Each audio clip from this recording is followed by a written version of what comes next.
Wildlife photography, for me, is ultimately about the animals. It's a fascination I have with these magnificent creatures and their remarkable displays of strength, resilience, and compassion.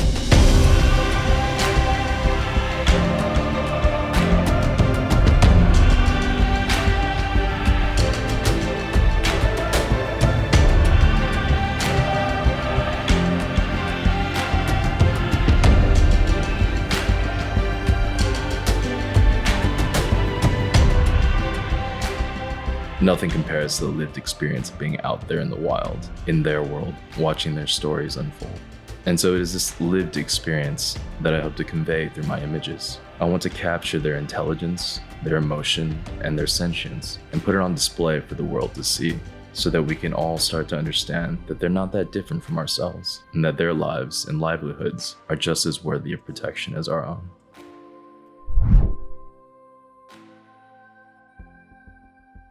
Well, welcome, Andrew. It's a pleasure to have you. I'm so happy to have you here as my next guest in my interview show. And what a year it has been for you. I've been following you intently on Instagram. And I just want to ask you, first of all, how has this year been for you so far? Man, Dylan, thank you for taking the time to speak with me, man. A good question. This year has been incredible. So it's part of this year and a half that I took as a break from my career to pursue something that I really cared about doing, right? And when I went to Kenya for the first time last year, I didn't think it would become what it's become this year at all, right? I was just like, I like taking photos of animals. I like being on safari. Let me just do this, make something beautiful, make a couple beautiful images, and then move on with my life. And it's sort of snowballed into something much more than that, it's been incredible. We can get into sort of the things that have happened throughout the year, but overall, very, very excited about what's happened and what's to come. Well, that's pretty cool. The Masai Mara is so famous over the world, and I just want to say I've been watching your partnership with Prince for Wildlife. How has that come up with, and how was it for you, especially being able to give back to conservation? Because I think that's what most wildlife photographers also aspire to. Yeah, I think that ends up being the end goal, right? Because you want to give back to these places where, that gave you so much in terms of the images and whatnot. And, I'd started doing that with my print shop. But of course, making I'm not making nearly as many sales as what Prince for Wildlife, was able to do. And so, it really, when the opportunity came up, and watching what happened afterwards, it was, it really made me feel like, wow, my photography meant something, right? In this case. So I guess, get a little background into what happened. A friend of mine reached out when Prince of Wildlife had their open call, and I wasn't actually aware of it. And, she was like, hey, you should drop. So I was like, all right. So, actually just before leaving for Costa Rica, I dropped, the images. And, when I got back, I got this email from Lady Venom. Just her name's escaping me at the moment. But she was like, hey, you've won the open call. So, would you like to contribute? I was like, yes, absolutely. And then what happened afterwards was just, I never could have imagined, So, once they started the campaign, my image ended up being the second one to sell out. And, I didn't realize there was this kind of demand for images like this, and watching. And so after it sold out, I decided to donate my second picture, Legend, the one of Scarface. And that one, I think sold 80 out of 100 copies. So in total, about $18,000 raised over the course of a month for conservation. And again, right? So as a photographer, you go out there, and the ultimate goal is for your images to do something, to mean something, and for it to actually create tangible, dollars to give back to the park. That's a feeling that, I never expected to have the pleasure of having. And so yeah. Yeah, that's really amazing, man. I've been following that, and then I saw that you sold out. That must be crazy for you as a photographer. And so congratulations on that. I think Spa Day was the image with that baby elephant. Really, really cool shot. Congratulations, man. And I just want to touch upon your background story. Like, how did you ended up in photography? I know you've been working in an office. I'm not sure, I think in a consultant job or something like that. So pretty much like your average office job in Western society. How did you start getting interested in wildlife photography? Do you have maybe some idols that you look up to that inspired you?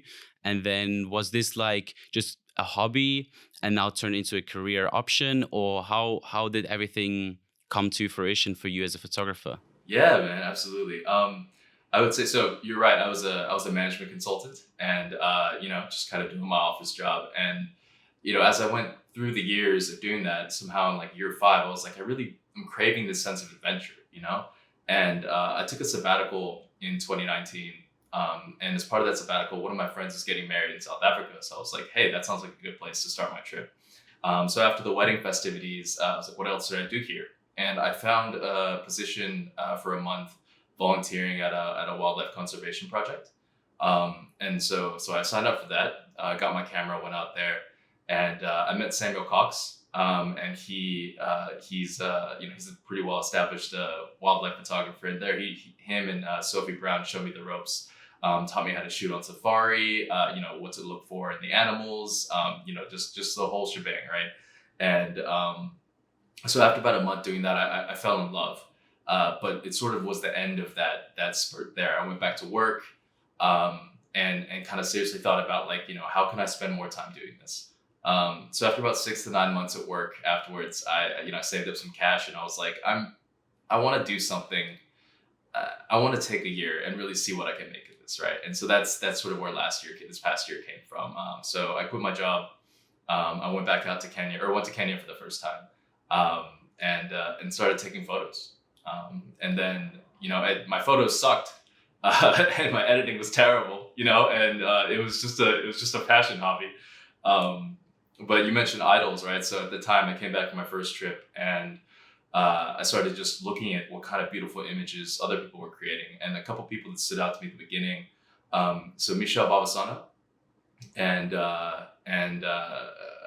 Denal Boyd, and so I spent some time learning editing from them. Michelle actually offers a one-on-one post-production course, and so that was the first place I went. So he sort of spent a couple sessions teaching me his workflow. That took my photography from here to here.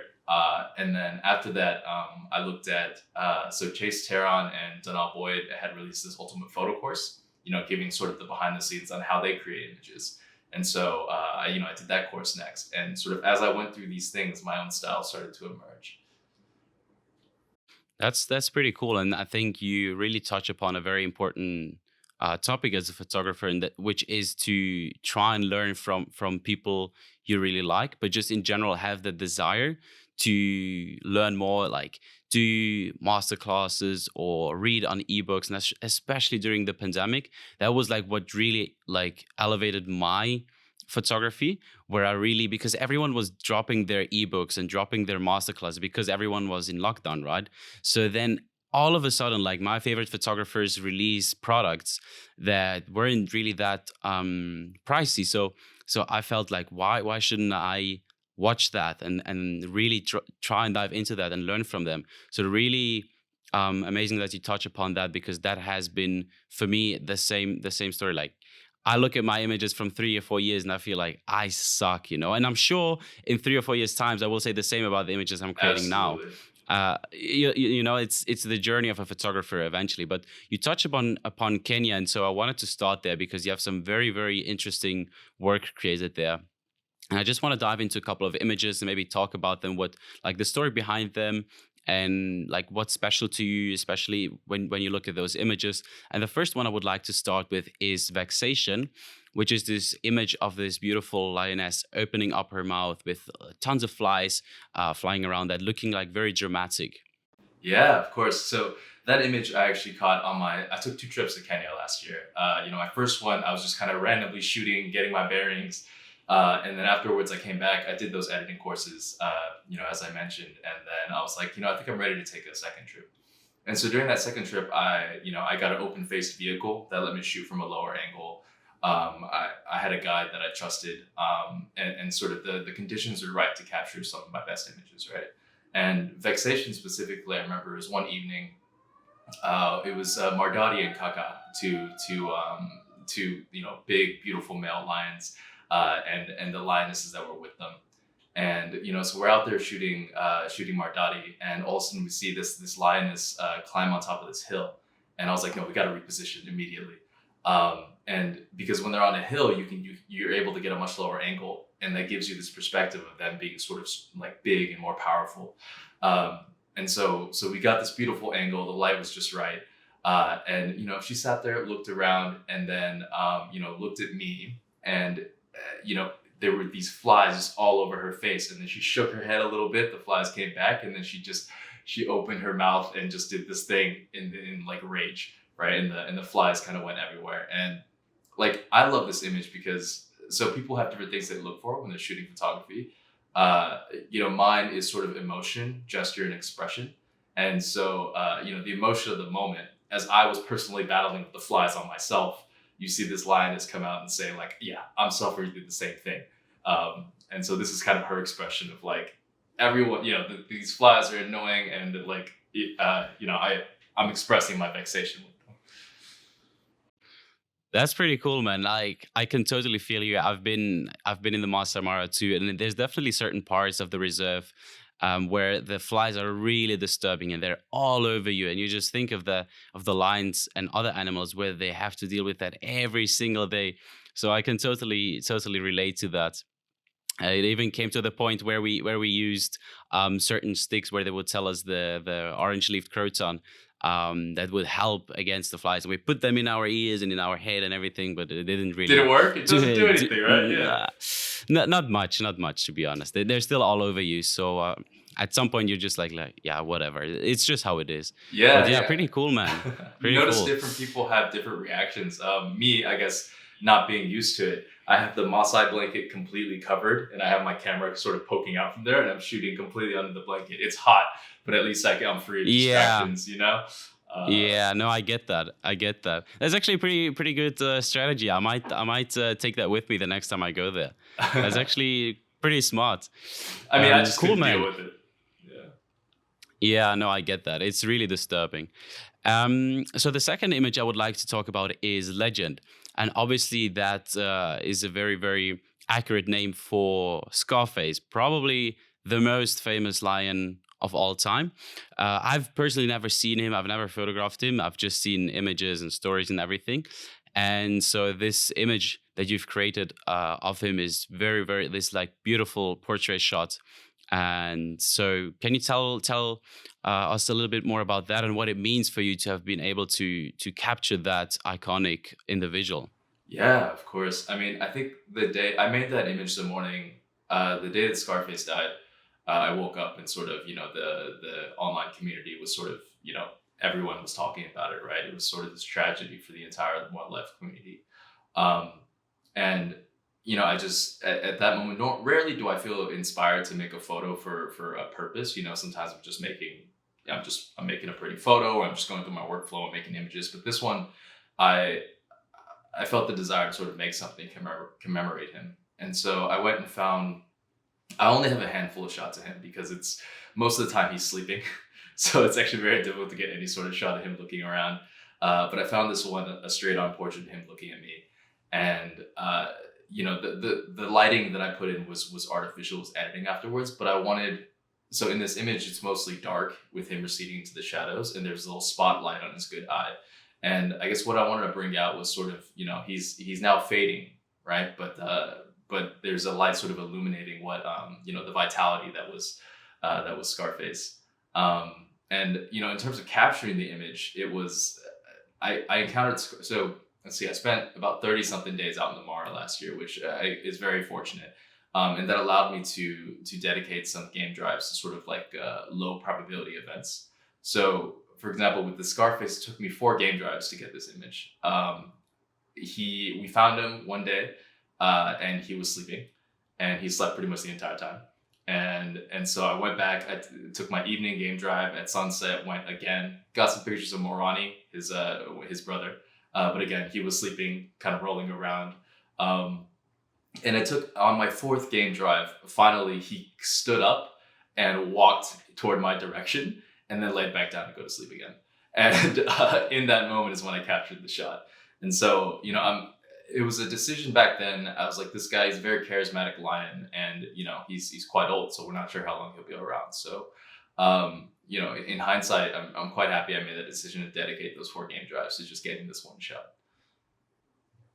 That's pretty awesome, and I guess the key word here is patience, and patience in photography will be rewarded if executed. So yeah, well done on that one. And I even saw you were featured on Leonardo DiCaprio's page with that image on, I think it was World Earth Day or something like that. Yeah. And I mean that must have been pretty amazing, like Yeah, I mean that was pretty mind blowing. Like again, I can't take credit for that, right? Leonardo was posting about he picked a handful of images that were his favorite from the Prince for Wildlife campaign, and he was making a post about Prince for Wildlife. But the fact that he chose mine, mine as one of the handful that were demonstrated in the campaign, uh, that campaign, the other contributors are I mean the most they're accomplished. amazing. Yeah, they're They're amazing, right? amazing, yeah. They're the guys and the girls that I've looked up to since I've started, right? And I couldn't imagine my photo ever being featured alongside theirs at all. So when it did, I mean, it was a massive honor for me. Yeah, And that's pretty wild, man. I mean, I can only imagine how inspiring that must be. I mean, obviously, he's a big advocate for wildlife conservation, huge. despite his whole acting career and everything. So, just seeing your work there being featured, just must be like kind of an encouragement for you to keep going and keep chasing your visions to create art. So, really, well done, man. Massive encouragement. Yeah, it's the step between before where I'm just making beautiful images for myself, and now it really opened my eyes to like maybe these images can be more than just something pretty for my Instagram.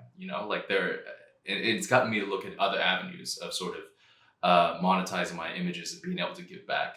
And so yeah, it was a huge step in my career. 100%, man. I feel like as a photographer, you have to at some point, if you really want to do this as a career, you have to embrace that mindset of becoming almost an artist, and that your images are worth more than just a pretty Instagram feed. You know what I mean? So I totally can relate to that. And as the next point, I would really like to talk about your editing style. I think you started with color, like almost every photographer, but then at some point you switched to black and white and quite high contrast the images. And I just wanted to ask how you developed your style, and how everything developed in terms of getting to that black and white style, and yeah, how that came to fruition for you. Yeah, absolutely. I think everyone, when you're starting out, like finding your style, and it's a never ending sort of journey, but finding your style is one of the most difficult things you can do, right? And so at the beginning, I think I'm just attempting to imitate the greats, right? And there's no fear that you're going to actually make something as good as the people you're imitating. So it's really just as you try to imitate them, you're developing elements of your own style, and ideally after you do this a couple times, your own style starts to emerge in the gaps in between the guys. They're the guys and girls that you're imitating, right? And so the first, as I mentioned, Michel Babasano. So he has kind of this like nice surrealist look with dramatic light, and so that was sort of where I first went with my images. Full color, bold colors, bright lights, and then next was Donald Boyd, who his images are a little bit more matte, kind of flat, and strong color contrast. And so I sort of started layering that into my images as well. And then I got to this point where I realized I liked to push the edit a lot. So with the color, I found that as I started to master color grading, my tendency was to push the colors a little bit outside of the realm of what's natural. And I wanted to sort of experiment with having this standout look, but not having it be so noticeable.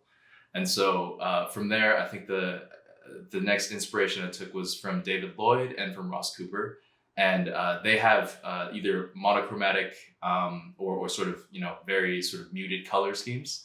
And as I started taking it there, I decided to go in black and white, so that as I pushed my edits farther, they would still have some sense of unity, while having the key points that I wanted to come out stand out.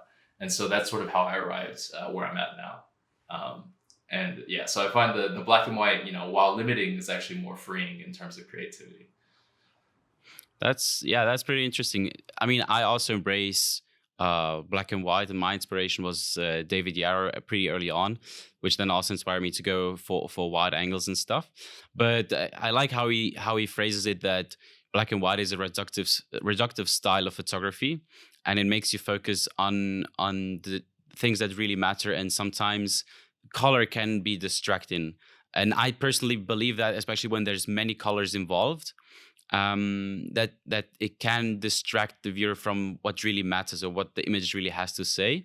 So at some point, I also started to experiment with black and white and started to feel like this is really, really my style. So I can really relate to that. You've mentioned a couple of artists or photographers that you were inspired to by their style. Can you give maybe some specific insights on your workflow? I imagine you work on Photoshop. If you have certain practices or tools that you can really encourage people to dive into. Obviously, there's tons of tutorials out there and everything, but maybe if you have a few tools or a few practices that you can give insight into where people can maybe research upon. Yeah, absolutely. I think my workflow started off. I learned it from Michel Babasano, which was starting in Lightroom, flattening the image, in terms of like flattening the colors, and then going to Photoshop, bringing out the details using the dodge and burn tool, and then coming back into Lightroom and sort of finishing off with the color grading. So I started doing that, and then as I started developing my own editing style, it became more fluid and less rigid. And so what I found, I would say, sort of the two tips I would give. One, going between Photoshop and Lightroom is probably one of the most important things that have helped my editing style grow. Because as you make edits in Lightroom, there's only so far you can push things. So once you go into Photoshop, it takes all your edits and creates a sort of new image file from that. And so that becomes a new starting point, allowing you to then further push the edits in the certain areas that you want it to go. And that lets you do it in a way without sort of having destructive elements by pushing the sliders too far, or painting something too light or too dark. So yeah, definitely embrace the tool where you're in Lightroom and you say, go edit in Photoshop, save it back, edit the new one. That's a way to, and then each time just do sort of minor successive edits. Don't push anything too far in any one go. And as you do iterative cycles, you can start adding more and more to elements that you want to bring out, and it gives it a more natural look. And then the other one is, I would say that the dodge and burn tool in Photoshop is incredible. So if you flatten your image in Lightroom, go there first. And for images that have details, such as the individual hair on the animals, or that already have their own shadow and contour, go to the dodge and burn tool and successfully sort of use that to do your first layer of creating that sort of 3D look. It's much more effective than painting shadows and light in Lightroom. So yeah, I think those are the two things that have made the most difference in my editing. Okay, that's pretty interesting. So there's an actual dodge and burn tool, because the way I do that is I basically just create a mask with a tone curve with either the highlights or the shadows, and then as you I think mentioned, I just paint over where I want to be more shade or where I want to be more light. So you use the actual dodge and burn tool, you say? Yeah, yeah. I mean, I also use what you're using. I think as you work on each image being different, the way that you do it, I use it when I want to create a slightly softer look. In Photoshop, it I find it has a very sharp. It pulls the. I find it to be the sort of the sharpest way to bring out contrast between lights and darks. Uh, Okay. yeah, No, that's that's very, like very, very helpful, and that is also something I can only recommend, and that I've learned from also reading up on ebooks from more proficient photographers. Where if you want to leverage your photography to the next level, especially in Photoshop, start in Lightroom, as you say, flatten the image, and then go on to Photoshop. I usually don't go back and forth, as you mentioned in your previous workflow. I usually do the first edit kind of in Lightroom, the most that I can, some noise reduction and getting the bars right, and then I go onto Photoshop with the most kind of flat image that I have, and then everything else I do and finish in Photoshop. But there's different techniques I see or approaches to that. Yeah, of course. And I think it's also each image is different, and it's some images don't need to be pushed as far as other ones, you know. So a lot of images, if I shot a great image, I can do one cycle and it's done. You know, but for the ones that I really need to make heavy edits to, I find the back and forth is does the best. Yeah. Okay, okay, that's interesting. No, I completely understand where you're coming from. I mean, there's certain images that I just do on Lightroom where I also know they're just like for me to post on social media, or they're maybe just to send to some friends or whatever. I won't, or even I'm doing that for friends. I won't maybe push it really on Photoshop, as it is quite time consuming, right? So I totally get you that every image is different and you have to look at it from different perspectives. But for me, it's also like just my best shots. I really dive into those and edit those in Photoshop, and it can take up to 3 or 4 hours just for one image. But that I guess that's the life of a hardcore editor. Yeah, absolutely. 3 or 4 hours, and sometimes for the best ones, I've come back on multiple days. You know, you push your edits to a certain point, and it's best to just leave I it, get you. you know, and then come Yeah. back. Yeah. 100%. I do that too with certain images. Like I started experimenting with panorama images, and then you have to stitch them together. But then because the lighting will be different, and you use different settings. For instance, one perspective will be faced into the sun, and then the other not. So then you have to kind of even out the sky and retouch some details and everything. And so it's like you add it for one day, maybe 3 or 4 hours, then you're done. You come back the next day, another 2 or 3 hours. Then on the third day, maybe you finish. But it's Yeah. how it is, I Because guess. each one is a different mindset, right? Like you're saying, the first step when you're sort of adjusting to make sure everything's even, your mind is about how do I sort of, you know, make it cohesive, right? So it's a very different mindset than like what elements do I bring out and how do I make it dramatic, right? And so it's nice to have a separate sort of work session where you can focus on different elements.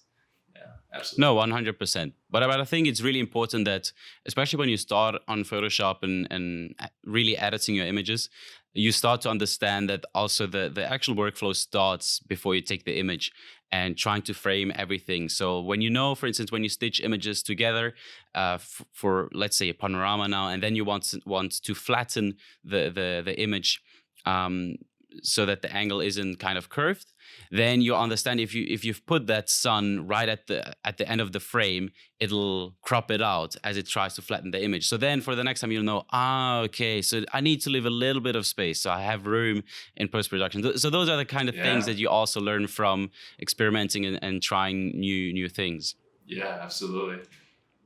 And you use your Canon R5. So this is a mirrorless body, quite a high-end body actually. And I think your lens of choice is a 300 millimeter 2.8. Can you dive into if you're happy with that setup or what your experience have been with that particular camera and lens? Yeah, absolutely. It was so I took two trips to Kenya last year. My first one was with my previous setup. So I had the Canon 6D Mark II. It's a pretty good full frame camera, standard DSLR.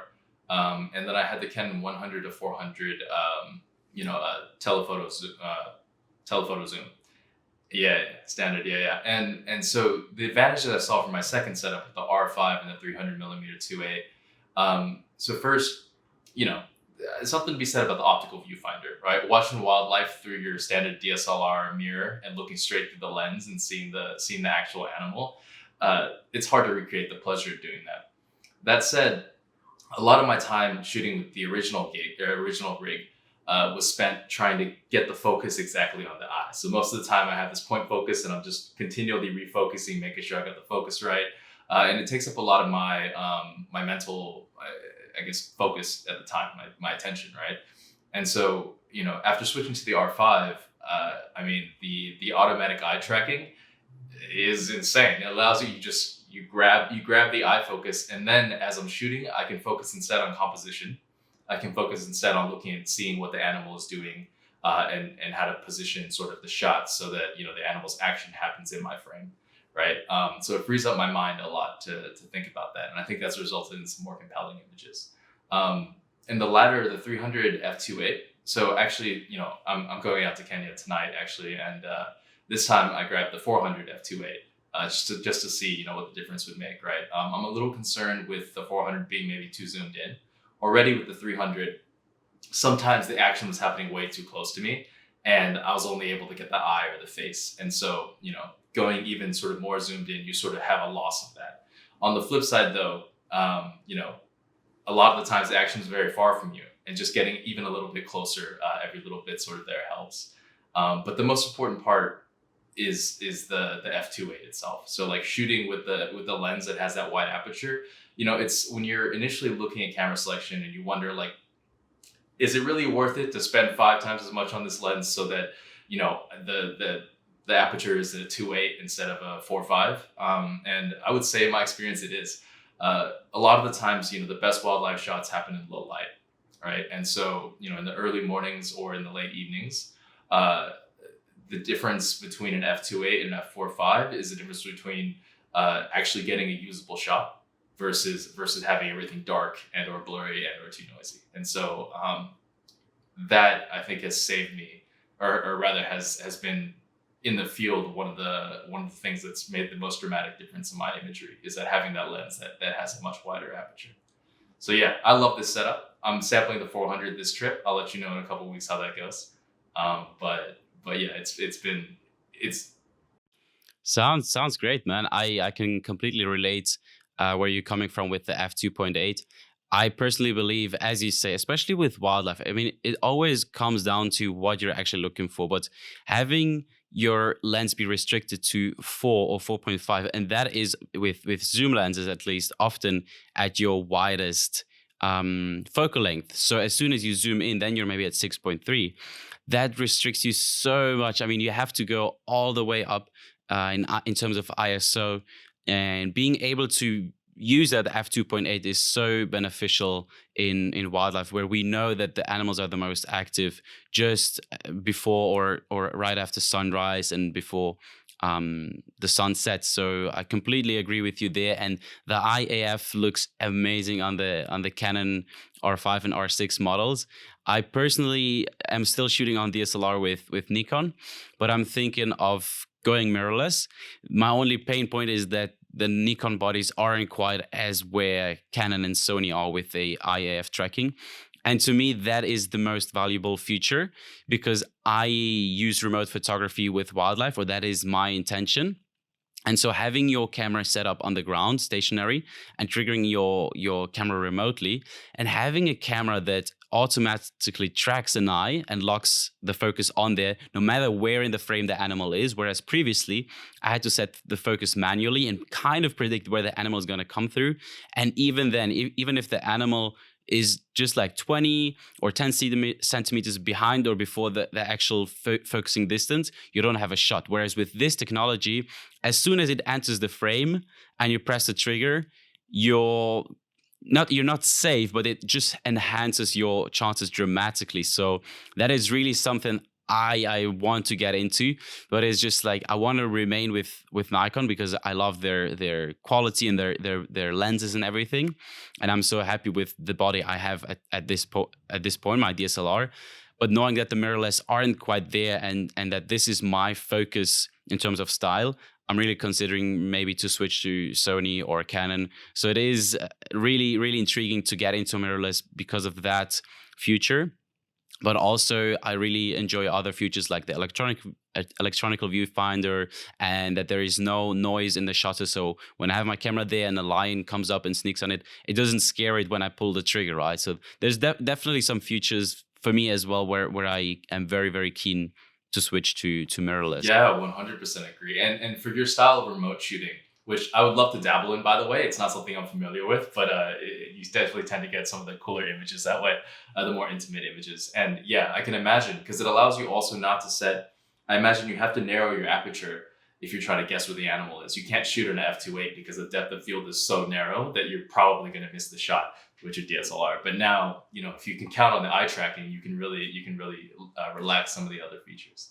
So yeah, I'm excited for when Nikon finally catches up and you're able to get the remote set up with the mirrorless. Yeah, dude, it's something I've been trying to save some money for. I definitely have my eyes on a certain camera setup and everything. And I'm actually going to Kenya most likely in November. It's not quite sure, either Kenya or Uganda. I'm still in South Africa, and then I would like to actually then have the setup to try it out. And it's just, I have this vision of creating wide angle images with wildlife, as I said earlier, inspired by David Yarrow, but then also Graham Purdy. So this is the kind of style I try to pursue. So I'm really curious to get into mirrorless, to try that out, because so far I haven't had much success. But knowing with that setup, I would just like increase. It's not like you're guaranteed the shot. That's not the case, but you're really able to increase your chances on there. Absolutely. Can I ask you Yeah. about, because I've been wanting to get into sort of this wide angle shooting. How are you setting it up? What kind of, is your remote attached, or are you doing it wireless on your phone? Are you putting the camera on the ground? Like, how do you set this whole thing up? Wouldn't even know where to start. So yeah, it's an interesting topic, and there's definitely different ways to approach it. But the way I would do it is a radio trigger transmitter. The best on the market, I think personally, are Pocket Wizard, or at least that's what most people do, and also sports photographers with different cameras. And Pocket Wizard is really amazing. And then you attach that to your camera. Then you have a second remote in your hand. And then what you do is, that's why I was also doing a guiding course to become a professional field guide, to obtain greater knowledge about the behavior of animals. I was doing that in order to predict certain behaviors. So where I see animals and I understand, okay, there's a water hole, most likely they're heading towards that direction. So most likely they're heading there. So let me go there, set up my camera. But what you try and do is set up your camera on the ground. So it's not easy, because you have to judge every situation differently and try and predict how it works out. And especially with DSLRs, as I said, you have to switch to manual focus because the autofocus is not accurate. So you have your focus point in your frame, right? And as soon, let's say you put it at the middle left-hand side of your frame, somewhere up there, and you believe that the animal will come at that left-hand corner of the frame, it will come through. Let's say it comes on the right hand side, and you have your on autofocus. It'll focus just on some grass, or maybe it won't even be able to acquire focus. So that's why it's not reliable. You have to switch to manual focus.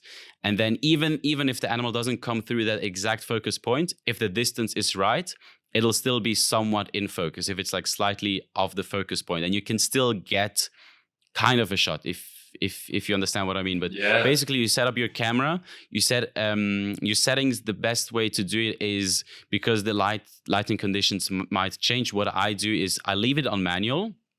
I set an aperture and a shutter speed that I'm comfortable with. But because with wide angles you can go all the way to 1.4 in aperture, you're obviously much more flexible on that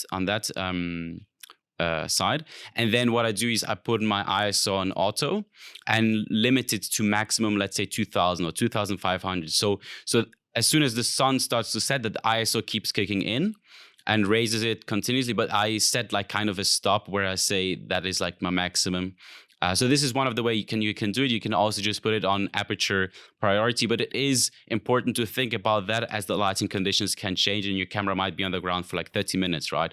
Yeah. And then all you do is you have your remote in your hand, and as soon as you know where you set your focus point and everything, then you just trigger the remote as soon as the animal crosses your frame or comes close to the camera or something like that. But as I said, if you have a mirrorless body that has IAF tracking, no matter where in the frame it will be, it will just lock on the eye. Yeah. And you can press, and then it's sharp. And even if it's a bit further away, you can crop it in or whatever. But it's definitely something that requires a lot of work and a lot of creativity in terms of how to actually make the shot happen. Yep. But that is also why I love it, because it's so complex, and it's something that I know not many wildlife photographers are into, because it's, first of all, such a difficult and kind of, I don't know, cumbersome thing to do. I have to think of all those things, and there's also rules in national parks where you can't just go out and place your camera in the ground, and you know what I mean. You need kind of permission from landowners, and so it's let's say it's a much more difficult approach, and you miss quite a lot of shots. You miss quite a lot of good shots where, like, with a 300 millimeters or 400 millimeters, you really miss out a lot of shots where if you're from your car shooting, you would get those shots. But if you pull the shot off, in my perspective, you can create something that is really special. Yeah, That's my kind absolutely. of approach. Yeah, I mean it's so much more satisfying when you finally get it right. And I think the longer you spend shooting, the more of the regular shots that you can get with your 300 millimeter. You already have all those shots of all the animals. So then where you should focus your efforts and your expertise is sort of getting these hard to come by shots, like Graham. Like Graham's shots are incredible. Like these intimate Absolutely, portraits. Yeah. I agree. Yeah, Graham is a fantastic person. He even went to Zurich, and I was arriving there a few days later from South Africa, visiting my friends, and I asked him if he could bring me a copy of his fine art book, and I would pay him and everything. And he just said he's gonna leave it at the reception, and when I came back, I visited there, and he just left a little note saying, free of charge, and keep chasing your dreams, and like a signature. And I was like so happy. That's so And cool. so is a really big inspiration for me. That's for sure. Yeah, yeah. That's cool, man. Yeah, Yeah. I'm gonna dabble in this one day. Absolutely. Yeah, dude, definitely we can at some point maybe make a plan, or whatever. Like, you can teach me more about your style, and I'm more than happy to share my insights and everything. But Absolutely. definitely, yeah.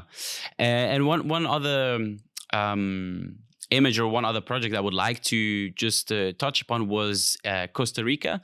I saw you took some pretty interesting images there. One that I really liked was from the sloth. The name just escaped me right I now. just called it sloth. I didn't give it much of a name. Ah, yeah, exactly. Yeah, exactly. So it's like they're kind of hanging, but it looks very beautiful, and again, with your style of editing, I think it makes all the difference. I really like the lighting and the shadows and everything. So how was that part of the world? Because I personally have never been in Latin America. Yeah, absolutely. So I will say, when I went out to Costa Rica, it actually, it wasn't intended to be a wildlife trip. I met this girl who I'm currently dating and in love with, and on our second date, I was like, let's run off to Costa Rica, and she was like, yeah, let's do it. And that's immediately when I knew she was the one. And so on our second date, we booked a 3-week trip to Costa Rica and just started doing that, right? And so during this trip, I took some wildlife outings. And I will say, you're asking, what it's like to shoot out in Costa Rica. I mean, it's uncomfortable. There's a reason why African safaris are like the wildlife viewing experience. You're in a vehicle, you have a guide, the weather is very nice. There's open plains, and you can go kind of anywhere you want. So yeah, I mean, it's quite comfortable shooting in Africa. I spent a couple days in Corcovado National Park. It's sort of one of the major wildlife parks there. You have to take this boat to get to this island, and then you're on foot the whole time walking through the jungle. So it's disgustingly hot. You have to carry all the gear, yourself, right? And there's bugs everywhere. It's humid, and the animals are hiding behind bushes. Behind your line of sight is horribly limited.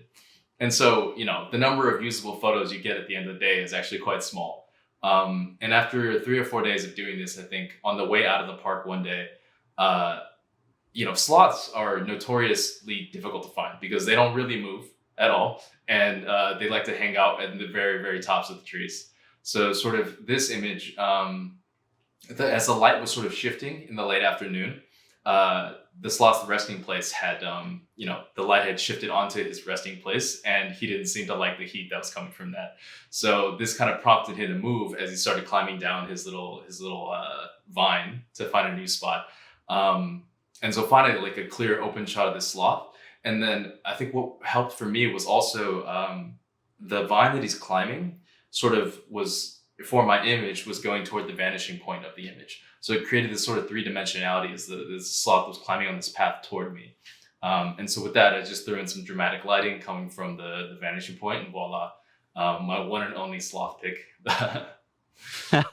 That's pretty wild, man. That's pretty wild. I don't know. I understand where you're coming from, that it's difficult and everything, because it's not as comfortable and you're in the jungle and everything. But like, a part of me really craves that kind of experience too, where then if you pull off a shot, there's also a story attached to it. So, but no, seriously, well done on that one. I really enjoy that image, and good to hear your feedback for Costa Rica. But that's definitely a part of the world that at some point in my career I'll have Oh, to you go and have check to. out. It's beautiful. There's so many different climates there. It's a wonderful place to go vacation. It's just be prepared. You'll get maybe 10% as many shots as you do in Africa per day that you spend out shooting. Yeah, no, I'm prepared now. Thank you. I'm mentally prepared for that one. But yeah, no, great to hear that, and also congrats on your girlfriend or dating this woman. It sounds pretty Yeah. amazing that on the second date you go out in Costa Rica. So pretty cool, man. Yeah. Yeah. That's how I knew she was the one, you know? Yeah, that's amazing, man. I mean, I guess we're all looking for the one or for someone that fulfills us. So hats off to you that you're Yeah. on the right track for that one. Thank Cool, you. man. The next thing I would like to touch upon is your other hobbies. I've seen that you've been a urban explorer, so I just want to ask you how does it feel to be on top of a crane?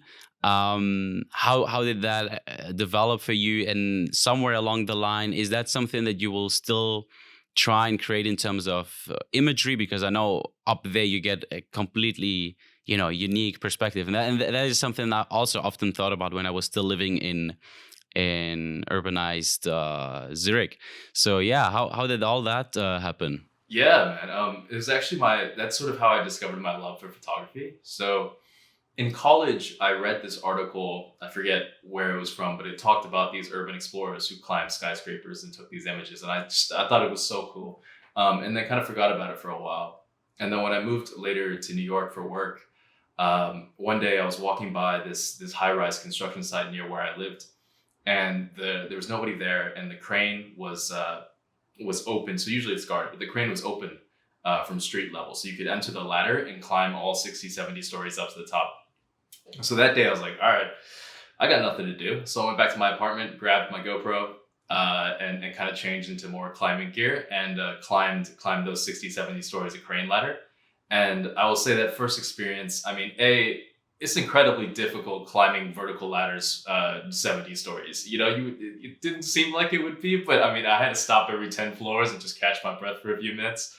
And then getting to the Yeah, I could top, imagine. yeah, it's difficult. And then getting to the top, I was so scared, because at the very tip top of the crane, all of a sudden the guardrails around you when you're climbing are gone, and you have this like tiny ladder that's not even as wide as you are, just to get to the very top, and you're fully exposed 360 degrees around the city. That said, though, when I got to the top and secured myself, caught my breath, I mean, nothing beats the way it looks, right? So anytime you go to a viewpoint or whatever, you can sort of see, some measure of what's in front of you. But when you're on this point of the crane with nothing around you, you have this unobstructed 360-degree view of the city, um, along with the wind and the lights, and there's no feeling like it. So yeah, that's actually after that moment, I bought a DSLR, my first DSLR. I started connecting with other urban explorers on Instagram, and from there, they showed me some of the underground tunnels, and I took them to some rooftops that I found. We would kind of go at like 2, 3 a.m. when everyone was gone, and then make our climb, get in position for sunrise, take our shots around sunrise, and then get out of there before the workday starts. Yeah, so it was a great time of my life. I wish I'm sort of, it's no longer something that I'm doing. I would say what had happened was, I think, as I was arrested on a construction crane in New York, and that's sort of what stopped me. I was on the front of a crane. I started getting bold, and this one, it was mid Sunday afternoon. I decided, whatever, let me just go watch the sunset up there. So I was over there, and then some guy with a telescope, I guess, saw me climbing on the front of this crane and called in the police. And they sent a little helicopter over to make sure I wasn't a terrorist, and then they sent a squad up to come get me. And so after that whole incident, I mean, I wasn't charged or anything at the end. So, but after that incident, I was like, it maybe isn't worth the legal risk to keep doing this. And found my way to wildlife. Yeah. But yeah, overall, it was incredible. I get you. It sounds pretty wild. I mean, obviously, at some point you try and be more reasonable when something like that happens. But I mean, being there and exploring all those things and being on top of the city must be amazing, as you say. And pretty epic. So that's a pretty amazing and unique hobby, I would say. So that's very cool and very interesting story with the cops getting you out of there. So I understand when you Yeah. say you try and keep it a little bit down and but yeah, very cool. And so now you said today or tonight you're flying out to the Mara again. So what are your upcoming projects? Is there anything you're willing to share that you're diving into that you're trying to create now in the last bit of this year? So I will say actually I'm not much of a planner. It's been about a year since I've been to Mara. And I think it's about time to go again, right? So I'm just gonna go see where it takes me. Um, I have some ideas. Great. I have some types of images that I've been studying, and I have some concepts. But I don't really want to share exactly what it is I'm doing because there's a good chance that all of those will fail, and I'll just come back with a lot of the same shots that I had before. Yeah, Um, I feel you. yeah, but definitely. So one thing I will say, last time I didn't focus because if you want to capture a hunt, right, you have to dedicate Mm, a lot of your time, most of it yeah. unsuccessfully, right? Not only because the animal is usually unsuccessful, but also because your positioning is usually wrong. There's a lot of other vehicles around, so it becomes like a low probability activity, right? But so last time I didn't devote very much time to doing that. And I think this time a lot of my focus will be trying to capture a hunt and really get that grisly sort of life and death feel that you get out there when you're Yeah. capturing. Yeah, I mean that is a very sought after image as a wildlife photographer because, as you say, probability is very low. It's always like that. I think in photography, as soon as the probability becomes very low, and you really have to put effort and time and patience into that, if you pull it off, it's just something different. It's not your regular shot of a lion or something. So I'll keep my eyes open for that. That sounds pretty amazing. And how long will you be there? Another 2 weeks, so about 14 days. It's about the longest I find that I can uh, stay on safari without just getting completely exhausted. So I think last year I spent over 30 days on safari, broken up into two trips. My second trip was like 19 days long with a 2 day break, and then I did another 5 or 6 days. And it was just, I mean, by the end of it, I didn't even know what was going on. I was just taking pictures of anything. Like, I was so exhausted. And so, yeah, I think about 2 weeks is a sweet spot. Yeah, yeah, no, that I can totally relate to. Sometimes it's really if you're really there for a specific time and you have to capitalize on that time. So let's say it's 30 days, then also you're putting yourself into pressure into creating something for the like maximizing your time there. So I completely get you there. It's not like when you actually live in the bush and you're going out there on a daily basis. Sometimes you're like, I'm just gonna chill at home, and then the other day you go again and it's maybe a more relaxed mindset. Whereas if you go there specifically for 2 weeks, you feel like you have to get the shot. So I completely understand that. Yeah, 100%. But yeah, man, it's really been great having you. Thank you so much for this opportunity. You can find Andrew's work on Instagram at a.curious.ape, I think. Correct. Yeah, absolutely. Hey, Dr. Curious Actually, Day. yeah, exactly. And then the website is prints.acuriousape.com, where you can also order prints, amazing stuff, as we discussed earlier. And then, actually, one thing I was curious just to finish that conversation. Maybe how did you come up with that name, A Curious Ape? Oh, interesting. Yeah, I don't know. I was thinking about sort of names for my Instagram for photography, and I didn't want so my name is pretty common, Andrew Liu. It's like if you look it up, Andrew Liu, New York. There's like a ton of these, right? So, and second, sort of photographers having their name and then photo or photography at the end. I was just like, this is just too, it's too basic, for me, right? If I had a unique name, it would be different, but I don't. And so I thought about what I like, and at the time, baby monkeys were my favorite. Sort of these watching baby baboons, baby vervets, and seeing how curious they were about life, how they inspected things, and sort of that kind of inspired me. That I'm just another ape out there, curious about the world. Yeah, that's pretty cool. Yeah, I always wondered about this one, but no, I get you. I get you. Makes a lot of sense. I don't know. I wish I had a simpler name. My first name is pretty decent, but then my family name. I mean, get me wrong. I love my family name because it's my heritage from Portugal and everything. But it's just like difficult for people to relate, or it's quite long, so people often don't really understand or know how to pronunciate it. So sometimes I feel like, oh, I wish I just had like a very simple last name that But yeah, I totally feel you. So thank you so much again. Dylan, it Have was a a wonderful pleasure. time in the Mara. It was really a pleasure. Thank you for all your insights, and I'm looking forward to hearing and seeing your work again. Absolutely, man. It was so great connecting with you. Let's swap Yeah, let's connect later and share tips. I'd love to one learn how hundred you do your percent, work. dude. 100%, dude. Cheers, man. All the best, huh? Goodbye.